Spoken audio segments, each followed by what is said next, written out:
Olá, chegou a hora de mais um Correio TV Debate. Hoje vamos falar sobre as perspectivas para a economia em 2015, né? Muita gente aí falando que nós teremos um ano difícil, mas difícil por quê? Para falar sobre esse assunto, eu recebo aqui nos estúdios do Correio TV Debate, no canal da gente, o Cícero Novaes, recém-possado presidente da CDL, né, da Câmara de Dirigentes Lojistas de Uberlândia, que, aliás, na cerimônia de posse fez quase que uma aula de perspectivas econômicas para 2015, não só para 2015, mas perspectivas econômicas. E vamos falar um pouco da sua visão, né, como representante da principal, dos principais segmentos que movimentam a economia. E o Fabrício Nascimento, que é economista da FIENG também, né, Fabrício, falando um pouquinho dessas perspectivas. Aliás, eu vou começar perguntando para você, porque eu conheço o Cícero, eu sei que quando eu perguntar para ele, ele vai emendar um assunto no outro, então você tem cara de ser mais tímido, então vamos lá. Do ponto de vista das análises que estão fazendo, o que você acha o que realmente deve acontecer, o que deve ser padrão de tudo que está se falando em termos de perspectivas econômicas, o que você com base no que foi esse início, está sendo esse início de 2015, o que dá para dizer já em termos de perspectivas? Então, boa tarde. Né? Então, em termos das perspectivas para a economia, né, de tudo que está sendo falado, das análises que estão sendo feitas, é de um ano complicado, de um ano difícil, um ano de ajuste nas contas públicas, um ano de diminuição nas despesas do governo, né? Pelo menos é uma tentativa que o governo está fazendo. Então, todas essas medidas que o governo vem tomando, isso reflete diretamente na economia local, né, em Uberlândia, e na economia nacional, na questão de dificuldade de investimentos, dificuldade no comércio. A indústria já está sentindo, já há vários anos, já vem tendo quedas consecutivas, e o comércio começou a seguir essa tendência também. Então é um ano muito complicado, um ano difícil, um ano de ajustes para tentar, né, melhorar essa situação econômica do país. Pois é, Cícero, acho que isso que o Fabrício falou, acho que realmente é o que talvez mais preocupe, né? Porque a indústria tem reclamado já tem um tempo, né? E a gente vê os índices de crescimento abaixo, ou às vezes negativo, ou às vezes muito pequenos índices de crescimento da indústria. E, ao que parece, o comércio também começa, na linguagem popular, a abrir o bico. É para isso mesmo ou não necessariamente? Ainda tem segmento que está indo muito bem, obrigado, e outros que nem tanto? Olha, realmente a indústria brasileira ela está há muito tempo mostrando, né, que já está em processo de fadiga, e isso tem muito a ver com a forma como o governo vem conduzindo a política para a indústria. Ela entra na frente por quê? Porque a indústria depende muito de inovação, depende muito de pesquisa, né, depende muito de formas de poder exportar o seu produto. Às vezes o investimento é alto, né? Porque às vezes é maquinário pesado. Exatamente. E o que o governo vem fazendo é o seguinte: na medida em que ele sofre algum tipo de pressão de uma indústria, digamos, que é um pouco mais poderosa do que outras, por exemplo, a indústria automobilística é um exemplo. Ele costuma aceitar as ponderações, vamos dizer, dos sindicatos, né, dessas indústrias, e evidentemente ele acaba transformando a operação numa coxa de retalho, né? Porque ele cede e aí para aquela área ele dá um tipo de estímulo, depois estende ele algumas, volta, e isso não resolve o problema do Brasil. O comércio hoje, ele está começando a dar amostras de cansaço, assim como a prestação de serviço também. Isso é consequência dessa acumulação de problemas. Agora o Brasil... Que tipo de problema? O problema para o comércio o problema para o comércio é o seguinte, tanto o comércio como a prestação de serviço, ele depende de crédito. Se o crédito começa a diminuir, a minguar, já é um processo de diminuição de negócio, porque ninguém hoje tem dinheiro para comprar as coisas a prazo, né? Somado a um nível de endividamento das pessoas acima, talvez, do que é recomendado, isso também vira um problema. Quer dizer, o crédito fica mais restrito e o endividamento já está alto. Essa é a conta? É um pouco, mas é também o seguinte: as pessoas estão preocupadas com a perda de emprego, e isso aí já está sendo demonstrado já na medida da diferença de emprego entre o mês passado, dezembro, e o mês de janeiro, que já mudou um ponto percentual para negativo, né? Então, nós estamos que existe uma piora e está atingindo agora um pouco a empregabilidade. Lógico que o comércio... Mesmo no comércio, na área de serviço? Já começou a ter diminuição de número de pessoas, mas o mais importante é que não existe vagas abertas em condições vamos dizer, de receber essa mão de obra que já começou a ser desempregada.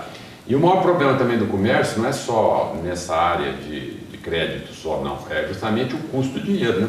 Porque hoje o juro está muito alto, o dólar, que por um lado parece ajudar algumas indústrias exportadoras, ele é faca de dois gumes, porque ele subiu demais, isso aí desestrutura as empresas todas. Hoje as dívidas das empresas, tanto as públicas como privadas, em dólar, elas estão impagáveis, né? E eu acho que todos esses problemas, eles precisam já de uma liderança. E o que nós sentimos é que o Brasil está sem liderança.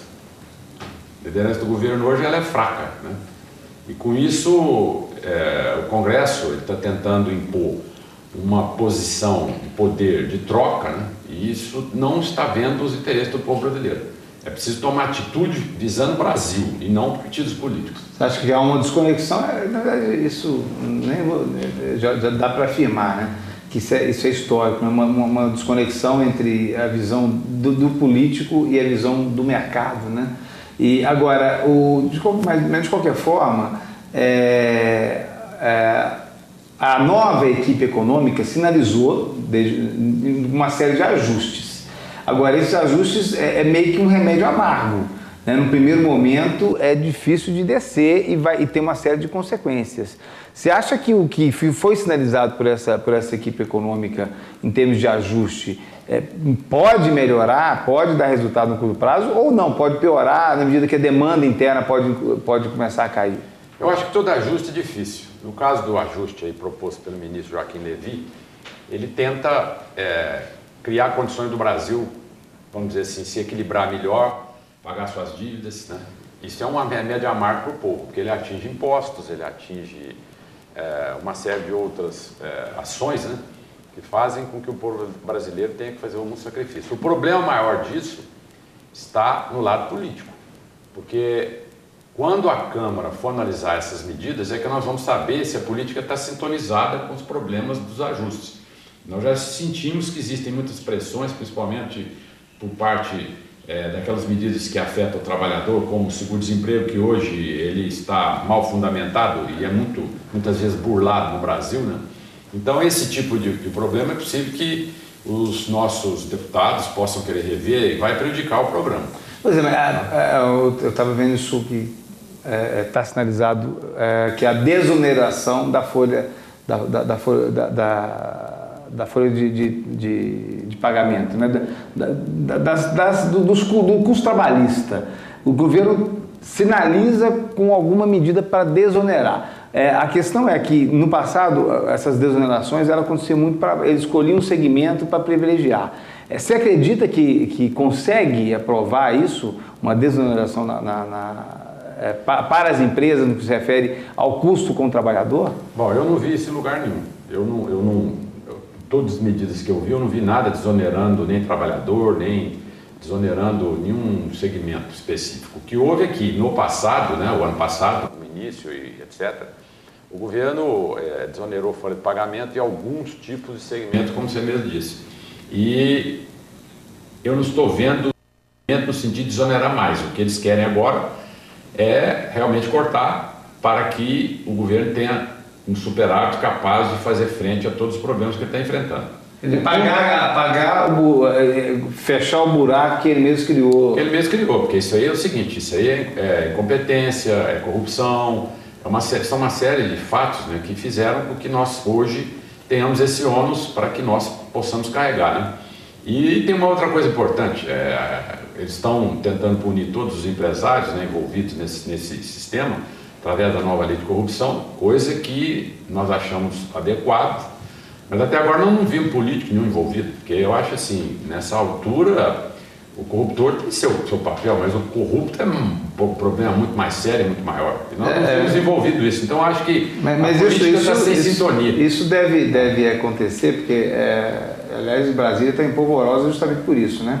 O Procurador da República está para anunciar apesar de que eu já vi que ele não deve propor, no princípio ele vai propor inquéritos para investigar esses políticos, mas assim, devem aparecer políticos. Agora, o efeito que isso vai ter ainda não se sabe, né? Agora, no país onde você cria uma CPI da Petrobras para investigar a corrupção na Petrobras, né, e problemas com empreiteiras, e você pega lá na CPI lá com 20 e tantos membros, metade, pelo menos, recebeu doação dos empreiteiros, estão sendo investigados, aí o negócio fica complicado, né? Mas isso é uma outra história. Se a gente for entrar nisso, a gente caminha para um outro lado. Mas eu vou fazer uma pergunta para você responder no próximo bloco, Fabrício, que é o seguinte: as medidas que já foram anunciadas, do ponto de vista da economia, do ponto de vista da gestão econômica pelo governo, em termos de equilíbrio de contas, elas são adequadas? Elas, se implementadas, vão dar resultado? Tendem a dar resultado? Você responde para a gente depois do intervalo. Já pensou se existisse um site aqui, bem perto de você e do seu negócio, que tivesse mais de 3,5 milhões de visualizações de páginas e 800 mil visitas no mês para você investir sua marca? Pois é, esse site já existe. O Correio Online é o portal de conteúdo mais acessado da região e agora está ainda melhor e mais completo com novos conteúdos e editoriais. Além disso, no novo Correio Online, seu anúncio tem resultado comprovado e a garantia da visibilidade da sua marca por um público inteligente. Agora, é possível mensurar os resultados da audiência do seu anúncio através do Ad Server. Desenvolver links patrocinados com imagens, criar banners relacionados a conteúdos específicos e muito mais. Não perca tempo, invista a sua marca no maior site de conteúdo da região. Invista no novo Correio Online. Acesse correiodeuberlândia.com.br, confira as novidades e anuncie. Voltamos com o Correio TV Debate, falando hoje sobre perspectivas para a economia em 2015. Fabrício, eu perguntei para você, o que já foi sinalizado pelo governo, você acha que, em termos se fosse uma cartilha a ser seguida, estão corretas as medidas anunciadas? As medidas a serem tomadas realmente são essas, né? Mas a gente percebeu, né, que no primeiro resultado das contas do governo que saiu ontem, né, essas medidas não alcançaram tanto o objetivo. Quer dizer, ainda não deram resultado. Mas ainda tem muita coisa para ser implementada, né? Até porque muita coisa depende de aprovação do Congresso Nacional, né? Exatamente. Então, assim, primeiramente não foram atingidos os objetivos. Até as despesas do governo, elas continuaram subindo, né? As receitas aumentaram, mas aumentaram muito pouco. Teve um pequeno superávit, né? Mas o superávit que, se comparado ao ano passado, por exemplo, foi um superávit baixo.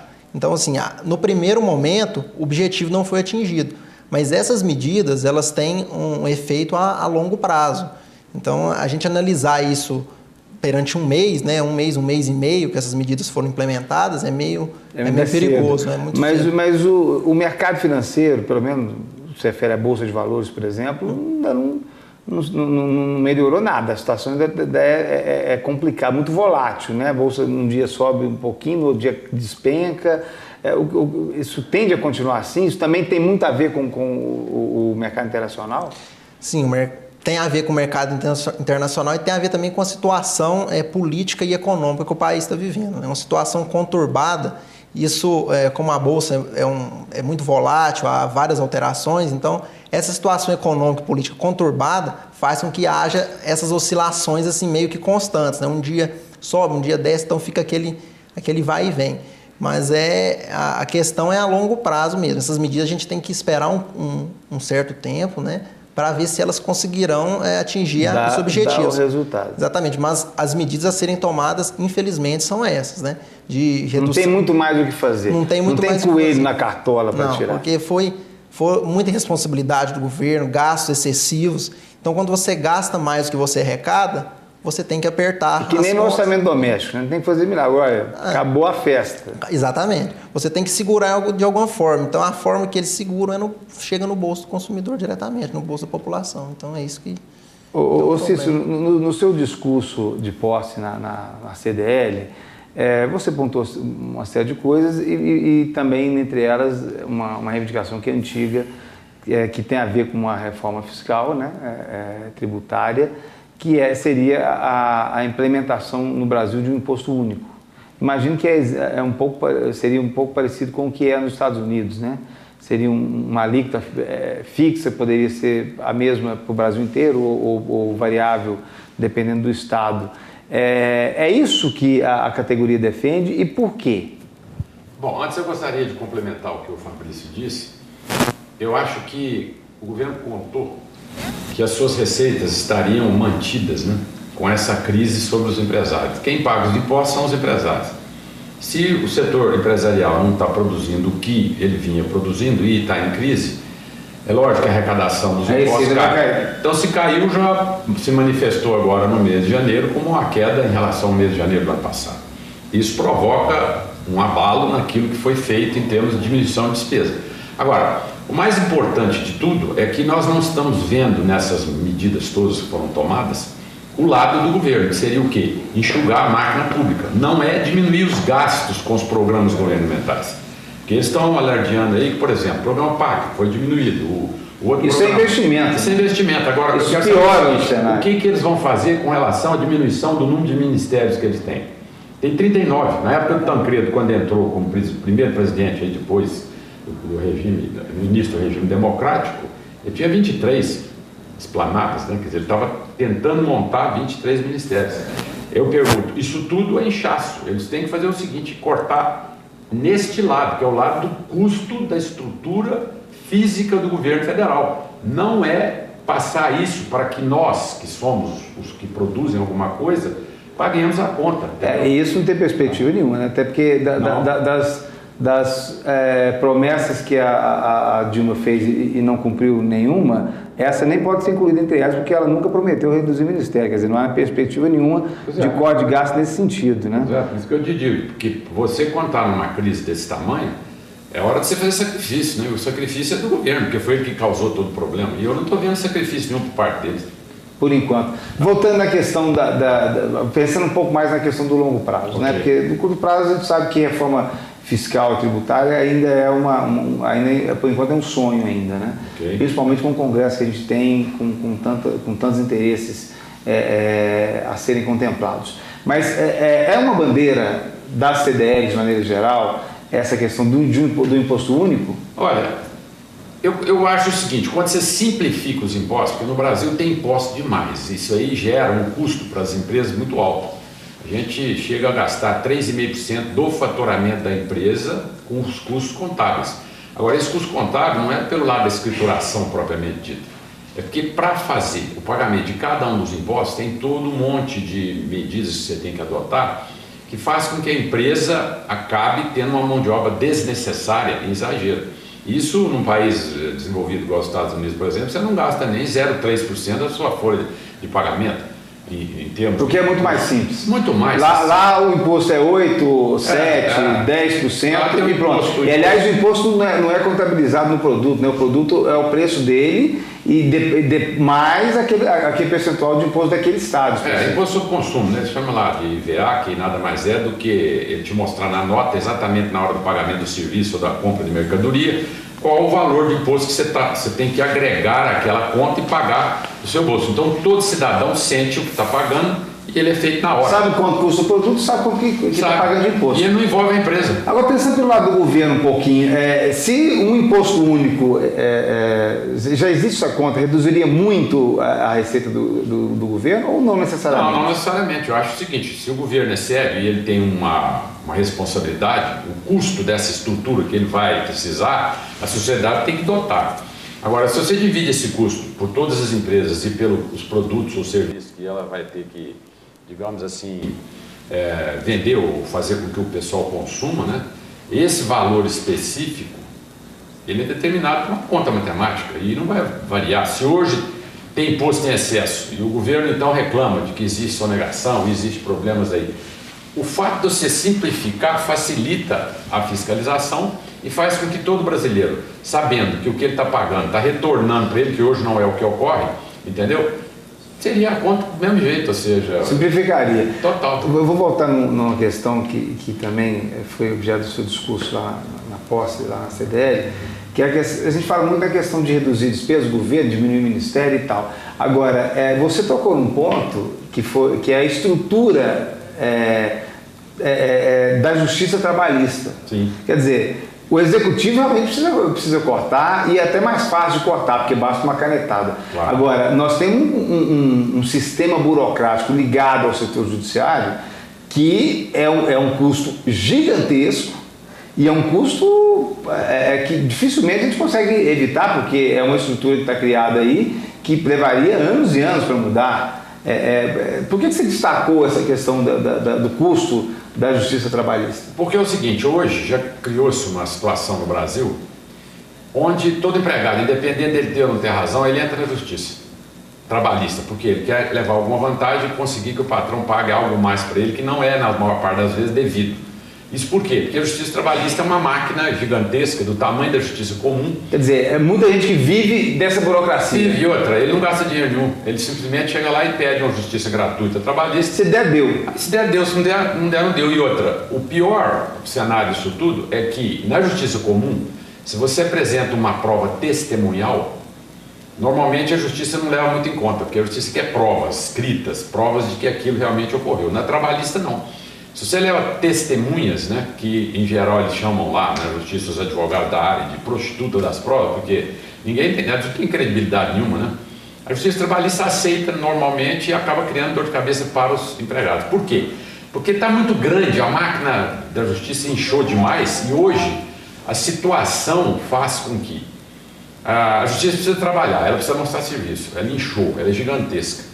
Num país igual aos Estados Unidos, ou outros vários que existem no mundo desenvolvido, a justiça trabalhista é uma vara da justiça comum, assim como é a vara civil, a vara criminal, etc. Resolver questões realmente agora, saem fora do normal. Por que essa média? Isso é uma maneira populista de tratar o assunto.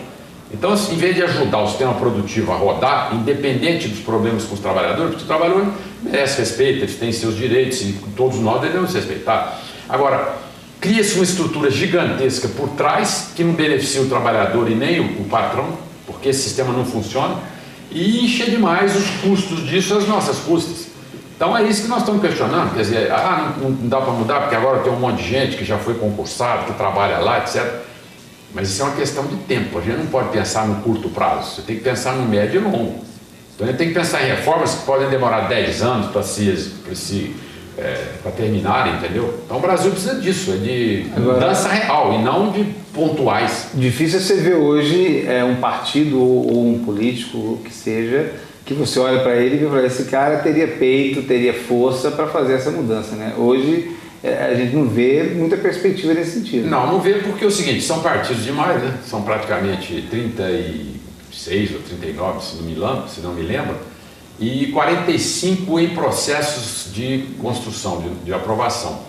Ou seja, esse monte de partido, na maioria das vezes, não tem ideologia e os interesses são próprios, não são a favor do Brasil. Enquanto isso permanecer, nós vamos ter todos esses problemas aí sem solução. Porque mexe e vira quando a gente vai falar, seja de questões políticas, seja de questões econômicas, a gente volta na questão da necessidade de se fazer as reformas, né? Tanto a reforma política quanto a reforma tributária e fiscal, e o que a gente vê é que é difícil se ver uma perspectiva de fazer isso, na medida que quem teria que fazer essa reforma é justamente quem tem interesse que ela não aconteça, né? Então, como é que você pede para um congresso que tem lá 30 e tantos partidos, para que eles votem, esses 30 e tantos partidos, né, votem uma reforma que vai justamente implicar na redução desse número de partidos. Então, assim, é uma equação difícil de ser fechar. Isso aí só vai acontecer quando o brasileiro for para a rua e começar a gritar para que isso aconteça. Porque se depender do Congresso, nunca vai acontecer. E te digo mais, depende muito de liderança. Vou explicar um fato que você vai concordar comigo. Um governante, depois do regime militar, digamos assim, ou nessa democracia que ainda é muito jovem no Brasil, que realmente se posicionou como um líder no início e parecia que ele tinha força, inclusive, para fazer com que o Congresso aceitasse as suas ideias, foi o Collor. Agora, por infelicidade nossa, ele não era a pessoa certa. que parecia ser no início. Uma mas pessoa de pulso que ia mudar. Mas o Collor, ele parecia muita coisa também, né? Ele acabou não sendo nada aquilo que parecia. Mas aquele ele ganhou, inclusive, com o discurso de Caça Marajá, né? Que é uma coisa meio contra a corrupção, contra regalias, etc. Mas na prática aquilo viu-se depois que era um grande discurso. Eu diria também que o presidente Lula, num determinado momento, ele teria força política para fazer, só que ele não teve interesse de fazer porque ele foi usando de forma muito hábil essa estrutura partidária que estava posta, né? Em vez de atuar como tendo força para fazer, ele não teve interesse de fazer porque ele fez uso daquela estrutura. E aí a gente chega num cenário que realmente no Brasil hoje, e aí falando um pouco mais da questão política, é um cenário de expectativa para ver o que vai acontecer, porque a gente tem de um lado um governo que parece que já não encontra respaldo em quase nenhum segmento da sociedade, e de outro uma oposição que também não inspira uma perspectiva de mudar de fato essas questões estruturais, né? Então, assim, e eu acho que muito por isso, e aí, né, a gente está falando disso, né, Fabrício, que a questão econômica fica muito à mercê dessa situação, né? Então a gente vai ter que esperar um pouco para saber o que vai acontecer, e eu acho que aí, né, se torcer para que essa coisa de torcer por quanto pior melhor também é um risco, né, que acaba que todo mundo vai sofrer e vai ter problema com isso no final. Então, acho que a gente vai ter que respirar fundo e tentar ver se as coisas melhoram, por mais que a perspectiva de momento não seja. Mas eu agradeço a presença de vocês aqui no Correio TV Debate, Cícero, Fabrício, e a você que nos acompanhou mais uma vez. Obrigado pela atenção. A gente se vê no próximo programa. Até lá.